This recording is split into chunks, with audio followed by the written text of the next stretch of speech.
মেয়েটি এক নজর দেখেই বুঝতে পেরেছিল যে আজ তাং ভাইয়ের রক্তপাতজনিত বিপদ ঘটবে। তাই সে একটি প্রাণরক্ষাকারী পাথর তাকে দিয়েছিল যাতে সেই বিপদ ঠেকানো যায়। কিন্তু সাথে থাকা মেয়েটি এগুলো কিছুই বিশ্বাস করল না, বরং তাকে পাথরটি ফেলে দিতে বলল।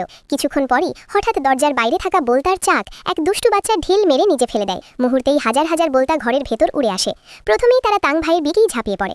অন্য সবাইও কিছুটা ক্ষতিগ্রস্ত হয়, কিন্তু আশ্চর্যজনকভাবে মেয়েটি আর তাং ভাইয়ের বড় ভাই দুজনের কিছুই হয় না, কারণ ভাই তার সাথে থাকা মেয়েটির কথা বিশ্বাস করে পাথরটি ফেলে দিয়েছিল এবং মেয়েটির নিজেরই অতিমানবীয় শক্তি ছিল, তাই তার কিছু হওয়ার প্রশ্নই ওঠে না। কিন্তু তাং ভাই এতটা সৌভাগ্যবান ছিল না। বোলতার কামড়ে তার পুরো শরীর ক্ষতবিক্ষত হয়ে যায়। তখনই তার মনে পড়ে সকালে তাং বোনের কথাগুলো। এখন ছেলেটির ক্ষত দেখে মেয়েটির মনে অনুশোচনা হলেও তার ভেতরে আবার হিংসা জাগে, কারণ সব কৃতিত্ব সেই গ্রামের মেয়েটাই পাবে। সঙ্গে সঙ্গে সে একটি নতুন পরিকল্পনা করে, কিন্তু সে বুঝতেও পারেনি এই মেয়েটিকে সে সহজে উস্কাতে পারবে না।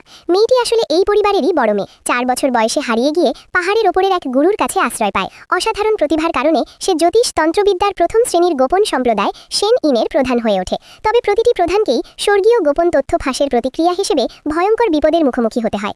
সেজন্যই কেউই 18 বছরের বেশি বাঁচে না। মেয়েটি গণনা করে বুঝেছিল যদি সে বাড়ি ফিরে চিং ইউয়ানের শক্তি পায় তাহলে তার জীবন বাড়তে পারে। তাই সে নিজের জন্ম পরিবারে ফিরে আসার সিদ্ধান্ত নেয়। অবশেষে সে 18 বছর বয়স পর্যন্ত বেঁচে থাকে। যদিও সে কিছুদিন জীবন বাড়িয়েছে, সে জানতে পারে তার হাতে মাত্র 3 মাস জীবনের সময় বাকি। তাই সে আবার বাড়ি ফিরে নিজের নিয়তি পূরণ করতে চায়। কিন্তু ফিরে আসার প্রথম দিনই সে পরিবারের তীব্র বিরোধিতার মুখে পড়ে।